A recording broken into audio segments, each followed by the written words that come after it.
I'm Curtis Smith. Southwest Yard and Garden is in northern New Mexico in Angel Fire right now. We're in the mountains. We're in a much cooler part of the state. It's very different from the rest of New Mexico.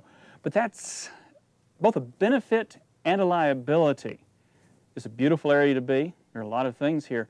But gardening is more of a challenge in some respects. And we're going to ask Kathy Kalin what she's done to create such a beautiful garden here in this challenging environment. Well, yes, it was challenging. The soil was nothing but orange clay, and we put lots of amendments in it, cow manure, horse manure, leaf mold, and now my soil is very good, and as you can see, the flowers like it. And good black soil, so it really looks good. And lots of earthworms. Oh, that means you've got good friends working for you now. You betcha. And you've got a lot of trees. When you first got here, you really had a lot of trees. Oh, to mention that, this lot and the other two lots both were so thick you couldn't even walk through. And we've been removing these trees over the 10 years period, I think it is. And, but still, we need to take out a few more. And the for roots, fire safety, that's a good thing to do, but also for the garden. Well, the roots are really out there drinking up a lot of my water. And your flowers need that. Up here in this climate, you're not going to be growing some of the things that are more drought adapted. You grow the plants which do expect some more moisture up here. Right. Even if it's a xeriscape up here, it's a different xeriscape. Right. We don't have as much water as you think we would in the mountains. The springtime is so dry, and usually, occasionally we will have a wet springtime. And so you've put in an irrigation system to deal with that. Right. And we did that mainly because we were gone a lot. And instead of coming home to a brown lawn and withered plants.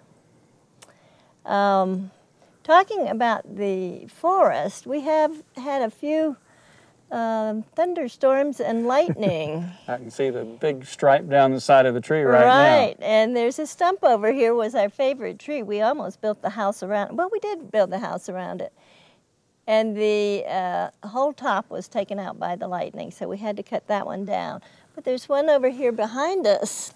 It was struck 2 years ago, and that big bolt of lightning just lit up the sky just as bright as a welder's torch, and the sound was terrible. Were you looking at it when it happened? No, I wasn't. I was in a different room, and I just looked out the window to the south, and this is on the west side, but it lit up the whole sky. I imagine the sound was pretty terrifying. Oh, it was. We didn't know what happened. You wondered about that. Right. And so that's one of the hazards of gardening here in the forest is going to be the lightning strikes. Right. And we have to remove the tree when that happens. And one of the benefits is the wildlife, but that could also be a liability here as well. Okay, we were talking about some fruit trees earlier. Oh yes, I noticed your apples weren't growing very well. No, my fruit trees did not grow very well, but I did have an apricot tree, and it did produce. But the fruit didn't seem to ripen right away. And one day I looked out, and the tree was smashed. And I guess during the night, the big bear had just sat in the middle of it and ate all the apricots. So bears are a common occurrence here. Right. How about deer? And the deer come in the fall for me, and they just mow down all the old dead columbine, and which is a benefit. I don't have to do it. Let them do the work for you. And then you've got a lot of birds here. Oh, don't you hear them singing all the You time? can hear them constantly. Yeah. And I saw a few hummingbirds. You said they had disappeared for a while. I thought they had disappeared this year, maybe due to the late snowfall, but today we did see one.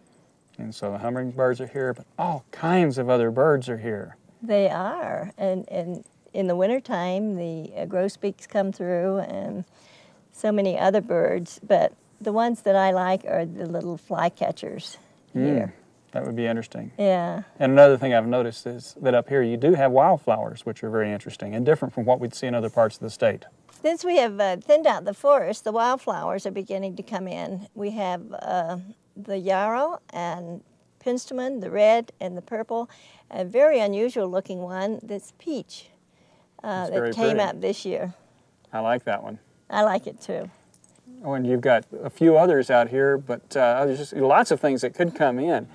This is a beautiful garden. You've done a lot of work here. You've had to work to have it and thin, but it's really worth it. Thank you for having us. Oh, thank you.